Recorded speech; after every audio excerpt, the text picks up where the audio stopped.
On a typical Thursday morning, I found myself in the middle of our busy routine, getting our 2 kids ready for school. At 7:30, the chaos was briefly interrupted by the loud ringing of the phone. I became curious, wondering who could be calling at such an early hour. The caller ID showed an unfamiliar code, which piqued my interest even more. "Hello?" I answered cautiously, holding the phone to my ear. To my surprise, it was Claire, my wife, on the other end of the line. I couldn't help but wonder why she was calling when we had just spoken the night before. Claire works for a small marketing firm, and her call immediately grabbed my attention. I take care of our children and work from home, while she's always on the move, working at a printing company in the center of our town. Despite our different schedules, it worked well for us, and we managed to make a decent living. We live in a cozy suburban house with 4 bedrooms and a swimming pool, and we're fortunate to have a wide circle of friends. However, Claire told me that the previous night, when she went to the hotel lobby to get a newspaper, her purse was stolen. "Please cancel our credit cards immediately and request new ones urgently. I've already informed Joy, my boss, about this, and she'll arrange for new American Express Company cards to be sent to me overnight so I can have them before I leave tomorrow. She's also going to transfer some money to help me through this," my wife said, sounding worried. "You're usually very cautious with your belongings. Can you clarify what occurred?" Regrettably, I was a bit absent-minded and left my purse at the cashier's counter while I went to grab some more reading material. When I returned, it was nowhere to be found. The cashier mentioned she was occupied with another customer and didn't notice anything unusual. My driver's license was in there too, but the hotel dispatched staff to check the nearby dumpsters. I hope they locate it. Otherwise, I might have to rely on a taxi for today's meeting. "Don't worry, I'll handle the credit cards promptly. I apologize for my oversight, dear. Hopefully, apart from about $200 in my wallet, we won't face any additional expenses. We can replace the other cards gradually. Fortunately, most of my makeup is still in the room, so I'll be prepared for the morning presentation. How are the kids? I miss the times when we were all together. Let me recount what occurred around 6 weeks ago." Thankfully, I successfully canceled the credit cards before any unauthorized charges were made. However, the wallet containing my driver's license and other non-credit card items had yet to be recovered, so I pushed that concern aside. Life continued as usual, but I have something important to share. Today, I came across a statement from Claire's Fidelity account, where she manages a separate investment fund from the inheritance she received after her parents' tragic accident a few years ago. I've always respected her privacy concerning this account, but while searching for our home insurance policy, I stumbled upon a folder containing monthly statements from her personal account. I recalled that the inheritance amounted to around $350,000 following her parents' passing, and I couldn't help but wonder how much it had grown. To my pleasant surprise, it had expanded to over $400,000. While going through the statement, I noticed a withdrawal of $3,000 from the money market account about 6 weeks ago. My curiosity was piqued regarding how she had utilized that money, so I decided to delve deeper into her money market account. To my astonishment, I discovered that she had written a substantial check to a local jewelry store just a couple of days after losing her purse in the same city. I couldn't help but wonder what she had purchased at that jewelry store. She hadn't mentioned buying anything for me, and I hadn't heard her discuss acquiring jewelry for anyone else. Although she has a brother, I couldn't comprehend why he would require a $3,000 gift. After some contemplation, I decided to turn to the computer and visit the jewelry store's website. I jotted down their phone number for further inquiry. I picked up the phone and dialed the jewelry store's number. A woman introduced herself as a store representative and inquired how she could be of assistance. After providing my name and specifying the transaction I wished to inquire about, I explained that we had encountered an issue with the purchase and were wondering if there was a store warranty in place. She proceeded to search for the transaction in her computer and then inquired about the nature of the problem with the rings. I found myself momentarily puzzled, wondering what kind of rings she could have bought. Fortunately, the woman on the phone swiftly clarified, "Oh, I remember this purchase. When she visited our store, she was visibly distressed and mentioned that her wedding and engagement rings had been stolen. She wanted to replace them, which proved to be quite a challenging task." While we were searching for suitable options to meet her needs, she used the company's credit card as collateral and later sent us a check to cover the cost. Now that you've mentioned the issue with the rings, I'd like to assure you that our store provides a 90-day warranty for such situations. Is it possible that the diamond setting has become loose? This is perplexing, because she spoke of replacing the wedding and engagement rings, but never indicated that she had lost them, only mentioning the theft of her purse. It took me some time to process this new information. Listen, I conveyed to the woman on the phone. I need to have a discussion about this with my wife before making any further decisions. I'll get back to you later. With that, I bid her farewell. While she appeared somewhat puzzled, my own bewilderment was far more overpowering. It was becoming increasingly apparent that the rings should have been inside her purse when it was stolen. But why would she carry them in her purse if she had no intention of concealing her marital status from others? To the best of my knowledge, there were no professional constraints related to revealing one's marital status. However, if she wanted to appear unmarried in specific social circumstances, disconcerting thoughts began to circulate in my mind, suggesting that she might have contemplated engaging in an extramarital affair while away from home. The mere notion of it made my stomach churn. We had been married for 11 years and were blessed with 2 wonderful children, Jeremy, age 7, and Melissa, age 6. I believed we had a flawless marriage and a picture-perfect family. Our personal life seemed gratifying to me, or at least that's what I had believed. She traveled once a month, staying for 2 or 3 nights in distant cities.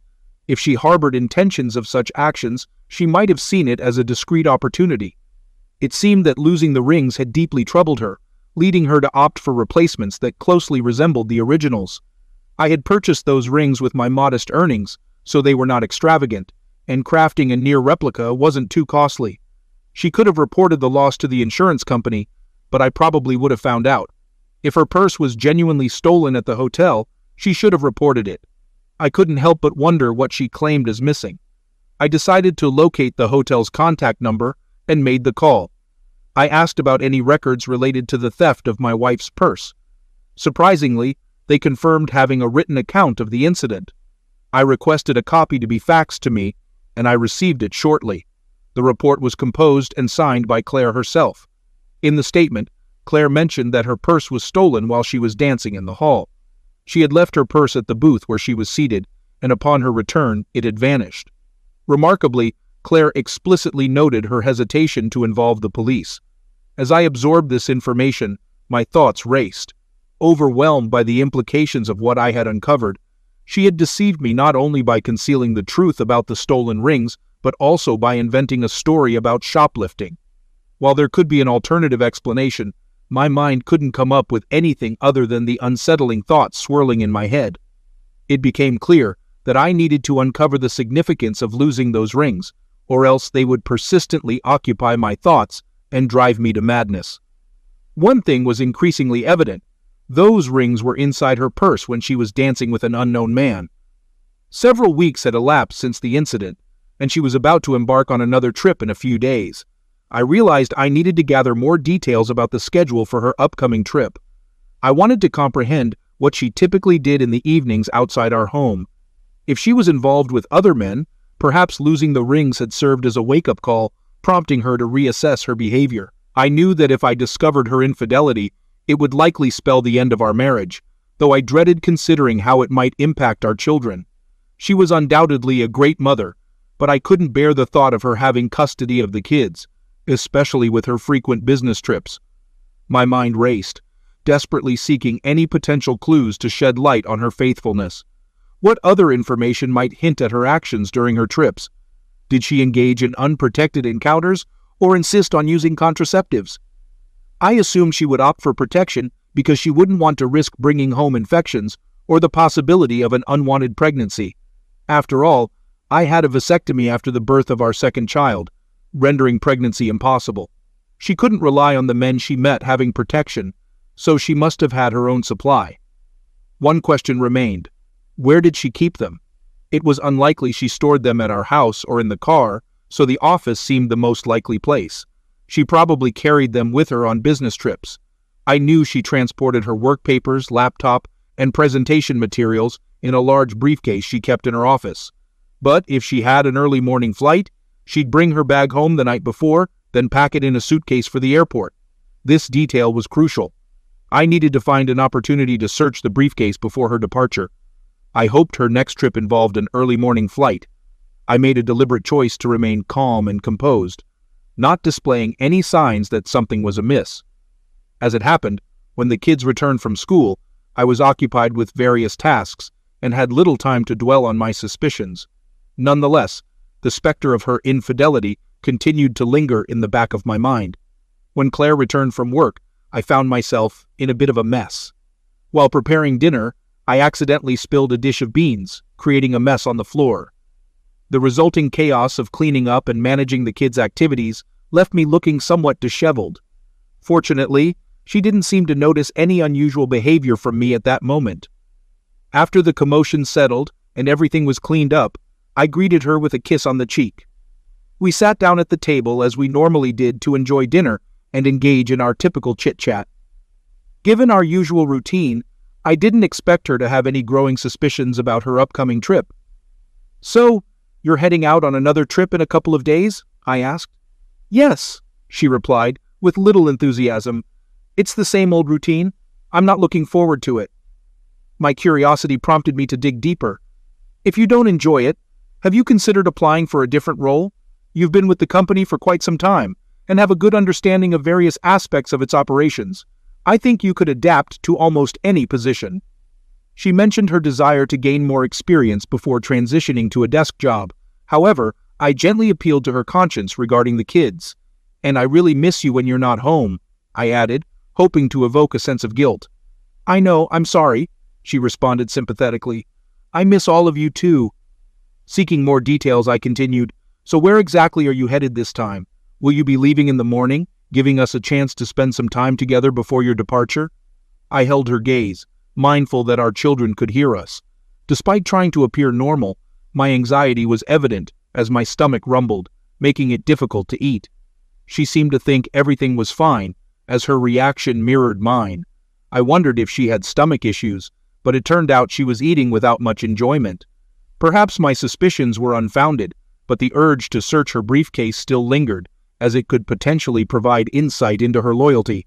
"I'm only going to Denton, so I'll be leaving tomorrow morning at 7:30, she mentioned. "I need something to keep me going until I return on Friday," she added playfully, giving me a wink.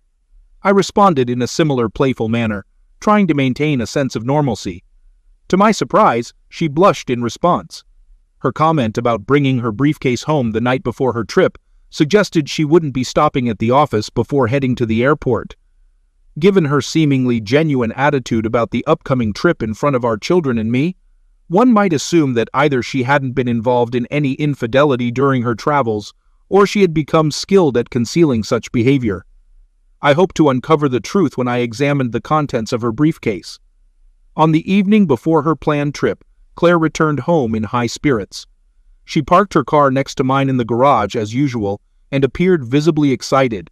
This left me wondering if her excitement was due to our conversation or if there was another reason behind it. Upon entering the house, she didn't bring her briefcase with her, assuming it was still in the car. I was busy preparing dinner, so we sat down at the table. She casually asked if I could retrieve her suitcase from the garage after we finished eating. "Certainly," I replied, trying not to show any signs of suspicion.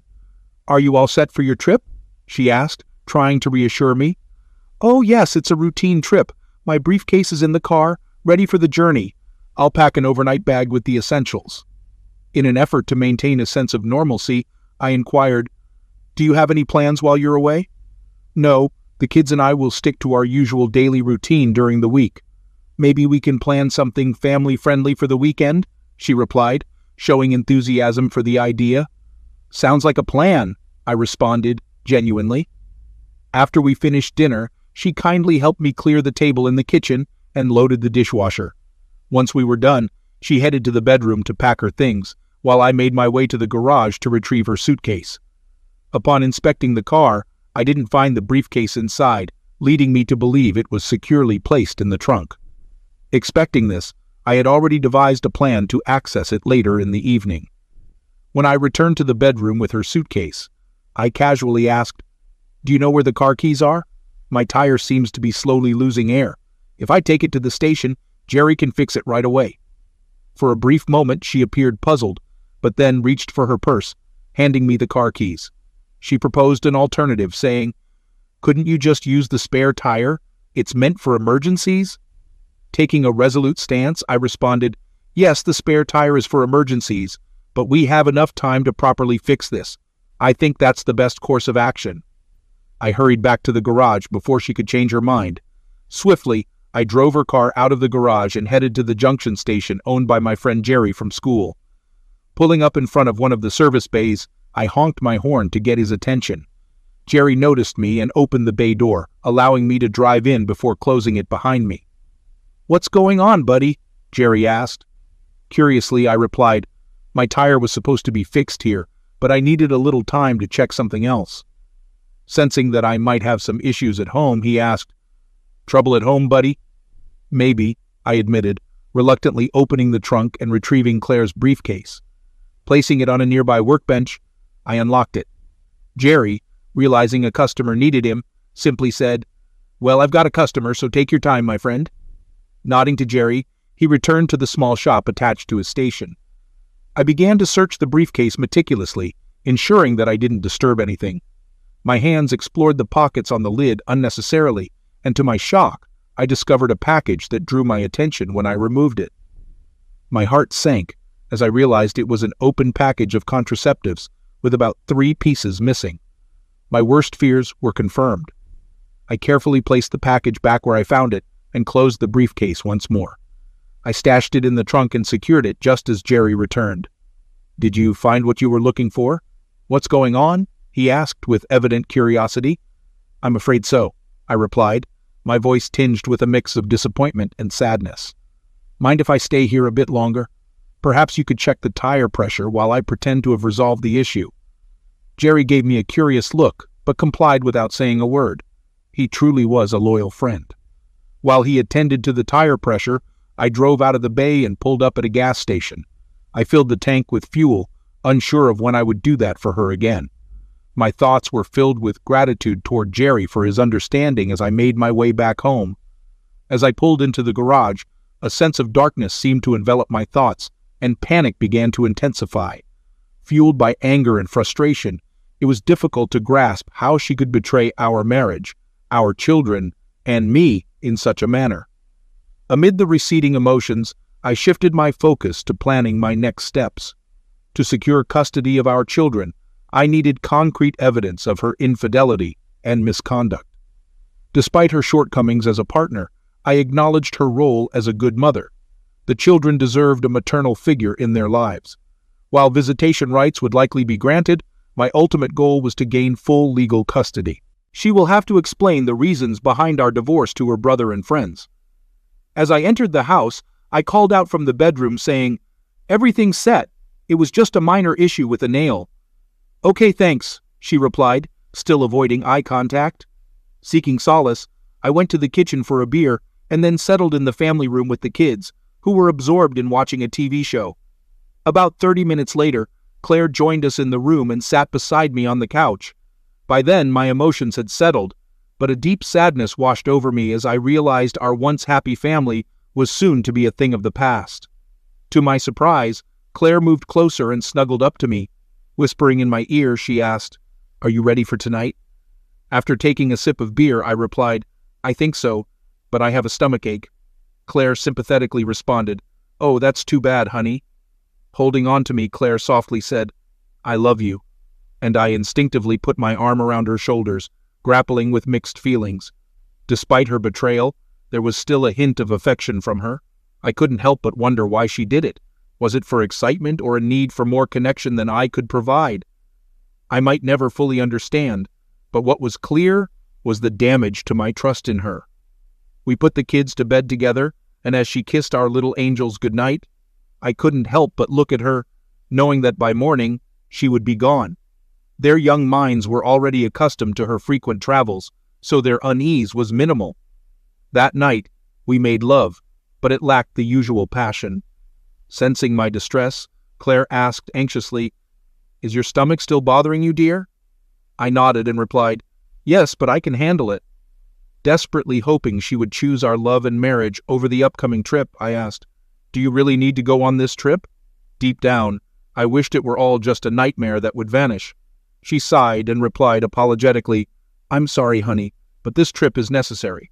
I'll do my best to wrap things up and return home as soon as I can.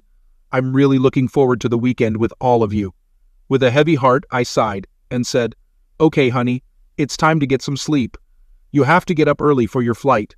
I'll take a quick shower now so I won't have to worry about it in the morning." "Okay," I replied. While she stepped into the shower, an impulse led me to inspect her suitcase to see what she had packed. Though the clothes on top seemed businesslike, I was surprised to find, upon closer examination, a selection of her most seductive lingerie and a small black cocktail dress in which she always looked irresistible. Respecting her personal space, I carefully returned everything to its place, closed the suitcase, and went back to bed. I couldn't sleep that night, and when I heard Claire stirring around 5 in the morning, I remained in bed, choosing not to bid her farewell. As was our custom, I felt a mix of weariness and sadness. Bending down to give me a kiss on the cheek before leaving, she inquired, "Still not feeling well, honey?" I simply nodded, struggling to express the turmoil within me. With the sound of the garage door closing, I finally got out of bed and made my way to the shower. I knew the day ahead would be filled with challenges. After seeing the kids off to school and having breakfast, I turned to the phone book to search for a private detective services in the yellow pages. My main criteria were to locate an agency with a nationwide presence, preferably in the city Claire was heading to. I reached out to several agencies and eventually found one with a branch in her destination area. I set up a meeting with them for the same morning, hoping they could provide the necessary information. Next on my agenda was finding a divorce attorney. A friend had recommended a specific lawyer, so I found his contact details and gave him a call. I arranged an appointment for the afternoon, hoping this lawyer could guide me through the challenging process we were about to face. When I arrived at the private investigator's office, I discussed my concerns and arranged for Claire to be surveilled on the evening she was away.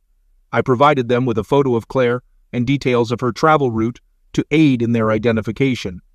They assured me they would gather photos and compile a report on her activities as soon as her business day concluded. To ensure seamless communication, they agreed to send information via email to their Denton office and promised to provide a comprehensive report by Monday morning. Satisfied with their commitment, I made a substantial upfront payment. As a prepayment for their services, they informed me they might not be able to capture photographs, but they would strive to provide as many incriminating photos as possible. I agreed that it would suffice. My afternoon meeting with the lawyer proceeded as anticipated. He explained that in our state, divorce follows a no-fault principle, meaning there's no need to assign blame. However, given that I am the primary caregiver for our children, it's likely I will be granted custody. It was crucial for me to understand that Claire would receive substantial visitation rights for our children. Furthermore, our property would be divided equally, with both sides getting an even split of 50%. Alimony wouldn't be necessary due to our similar incomes, but since I would have custody of the children, Claire would be obligated to pay alimony. As for the inheritance she obtained, it held no significance to me, and she needed to retain it for herself. My top priority was the well-being of our children. I instructed the lawyer to prepare the necessary documents to be delivered to Claire on Monday. Citing irreconcilable differences, I also asked her to agree to vacate our house immediately upon our divorce. The lawyer confirmed that, as the children's guardian, I had the authority to make this request. It was decided that once the children reached 18, we would sell the house, and the proceeds would be divided between us. Leaving the lawyer's office, I felt a sense of contentment, realizing that life would move forward for me and the children, while Claire would have to face the consequences of her betrayal. At that moment, I didn't take immediate action concerning our finances, insurance, or other legal matters. I assumed I'd have sufficient time to address these issues after serving her with divorce papers. Given her inheritance, I believed she wouldn't have to be concerned about her share of our joint savings. When it was time for school to conclude, I headed home to catch the bus. On Friday afternoon, when Claire returned, I kindly offered to take care of her laundry, but she politely declined, insisting she would handle it later. I couldn't help but grin, recognizing how playfully mischievous I had been. Deep down, I fully comprehended why she preferred to manage the laundry herself. It was crucial for her to keep her extramarital affairs concealed at all costs. Later, as we lay in bed, Claire expressed worry about my ongoing stomach issues and suggested I see a doctor. "This has been persisting for too long," she emphasized. I playfully responded to Claire, letting her know that I intended to try a new medication recommended by a friend to address my persistent stomach problems. I expressed optimism that this would resolve the issue and bring her back to me soon. When we embraced, she whispered that she missed me greatly. On Monday, as the kids left for school and Claire headed to work, I received a call from the detective agency informing me that they had a report ready. I told them I'd be there shortly, and within 30 minutes, I was sitting down with the office manager, discussing the details. The office manager informed me that a report with attached photos had been faxed from Denton that morning. He admitted he hadn't had time to read the entire report, but upon a quick scan and a glance at the photos, it seemed highly incriminating. I took a copy of the report and started reading its contents. The subject of the report was identified as Claire Barton. According to the report records, the surveillance of the woman began at 5:17 p.m. on Wednesday, June 16th, in the lobby of the Denton Marriott Hotel. Her identity was confirmed by comparing a photo obtained from the Merrickville office. Upon closer examination of the report, it turned out that she was wearing a company badge, further confirming her identity. Moreover, the report detailed the movements of the subject and noted she was carrying a briefcase. When she entered the elevator, a staff member accompanied her and verified her arrival at room 414 at 5:23 p.m. It's important to note that the report emphasized that the subject was alone at that time. Additionally, the report included a photograph labeled Exhibit 1A, showing the subject dressed professionally before entering the room. When looking at the photo, it was clear she still wore rings. Evidently, the photo was taken discreetly using a mobile phone. The report stated that the agents had rented a room across from the subject's room. At 6:31 p.m., they received a signal that the subject had left her room and was heading for the elevator. A minute later, at 6:32 p.m., the subject exited the elevator and entered the lobby. The report noted she was dressed as described in Example 1B.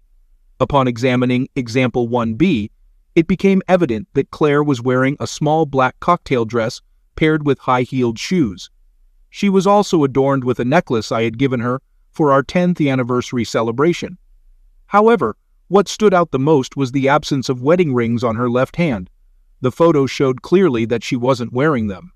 The report mentioned that the staff had rented a room across from hers.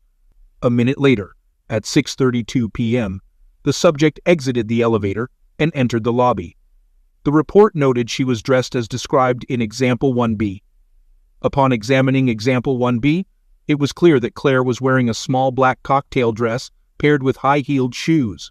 She was also adorned with a necklace I had given her for our 10th anniversary celebration. However, what stood out the most was the absence of wedding rings on her left hand. The photo clearly showed she wasn't wearing them. The photo, identified as Exhibit 1D, displays Claire and a man in a tight embrace, engaged in a passionate kiss while seated in a booth. The intensity of their connection was clearly visible in the picture. At 8:51 p.m., the report noted that both individuals left the restaurant. They then took the elevator and ascended to Claire's floor. Another photo, labeled Exhibit 1E, captures the moment when Claire and the man entered her room, specifically room 414.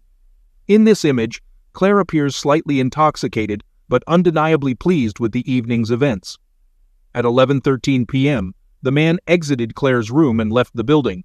The report included the license plate number of a car registered to Alexander B. Tate, residing at 1424 Azalea Drive in Denton. Notably, Alexander B. Tate was married and had 2 young children. As I delved further into the report's details, it became evident that Claire repeated her actions the following night with another man. The report bore the signature of an investigator from Denton. This revelation filled me with deep anxiety and resentment.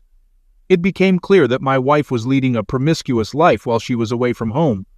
I couldn't come to terms with her actions, and It was a betrayal that exceeded my worst expectations. Even the fact that Claire had lost her wedding rings didn't stop her from being careless. After settling the bill with the private detective, I thanked them and left. I made sure to take 2 additional copies of the report, which were recorded on a CD, to keep them safe. Once I got back home, I wasted no time and immediately called my divorce attorney. I asked about the status of the divorce papers, and the attorney confirmed they were ready for filing. Without hesitation, I instructed them to initiate the filing process and specifically requested that the papers be served to her publicly at her workplace the following day. The attorney assured me that this could be done smoothly and asked for her workplace address, which I promptly provided. My intentions were clear. I aimed to humiliate her during the legal proceedings. Handing her the divorce papers at her workplace not only satisfied my desire for revenge, but also served as a form of justice for her actions. That night, there was no love between us. Claire seemed to sense that something was wrong, perhaps suspecting that I had discovered something unsettling. Though she didn't directly voice her concerns, she expressed hope for my quick recovery. Interestingly, she also appeared somewhat reserved, but I chose not to comment on it and simply ignored it. The next morning, I woke up early after a night of little sleep. I immersed myself in work on the computer until I heard the children waking up, and then I went to the kitchen to prepare breakfast. After the meal, I said goodbye to Claire. When she left for work, she approached me for a hug and a kiss, but I responded with a half-playful embrace, encouraging her to leave quickly. At that moment, I sensed she might have had an inkling of what awaited her. As I closed the door behind her, tears welled up in her eyes, and she whispered, "I love you." After her departure, profound sadness washed over me, and I felt an urge to release my tears. Yet, I quickly composed myself as the children required my attention, and I needed to prepare them for the school bus. Around 10:45 a.m., the phone rang, disrupting our morning routine, displaying Claire's workplace on the caller ID. I answered the call without uttering a word, and there was a brief pause as the caller realized I wasn't inclined to engage in conversation. In a trembling voice and a whisper, Claire said, "I'm sorry." Shortly after, the line fell silent, and I remained silent as well. Claire didn't return home that night, and I wondered if she continued her deceitful game, seemingly indifferent to her husband. While I recognized my anger was justified, I also considered that I might have been overly harsh on her. The children, disheartened by their mother's absence, wondered where she was. To uplift their spirits, I invited them to have dinner at a McDonald's cafe. By the time we returned home after dinner, the kids were exhausted and went straight to bed. The next morning, Claire called with a request. "Honey, can I come home and pack my things? Can we talk?" Initially, a sense of guilt welled up within me, but it quickly dissipated. I replied calmly, "Why don't you come between 9 and noon?" As I continued, "Then the kids and I won't be here." Regarding our conversation, I made it clear that I'd speak with her one-on-one in my lawyer's office only after she signed, notarized, and returned the divorce documents. "Then I'll listen to whatever you have to say." There was a sob on the line before Claire answered, "Good." Shortly after, the phone fell silent again. She signed the divorce papers, and 6 months later, our marriage officially came to an end. It turned out that she became pregnant during the affair. Unfortunately, when she attempted to conceal it from her last lover, contraception failed, considering it was near the childbearing age. Even if I hadn't found out about her infidelity through the lost rings, the truth would probably have come out eventually. There were rumors that she had started dating again. If she ever gets close to getting married again, I've thought about honestly warning her future spouse about her unfaithfulness. It seems unnecessary for her to deceive and hurt another person. We had a meeting, and during our conversation in my lawyer's office, I shared my thoughts with her. She pleaded with me to reconsider the divorce decision. She talked about how difficult it was for her not to have unrestricted access to our children. However, I explained that I couldn't trust her anymore. Then she mentioned that she had seen a psychologist who diagnosed her with nymphomania. She assured me that her impulses were now under control. Despite her explanations, I told her that it wasn't enough for me. Even if she claimed to have her urges in check, the fact that she hadn't sought help earlier indicated a lack of proactive effort on her part. If she had addressed her cravings from the beginning, she might not have found herself in the current situation. When I left the lawyer's office, she continued to cry.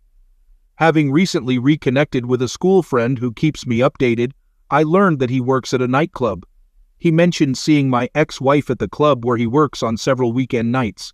She frequents the club with different men and behaves provocatively. I was deeply hurt that my children have such an irresponsible mother. Perhaps my ex-wife never recovered from nymphomania. A friend of Claire's also called me and informed me that Claire was in poor health. She said my ex-wife needed my assistance because she had contracted herpes. Meanwhile, she continued her promiscuous lifestyle.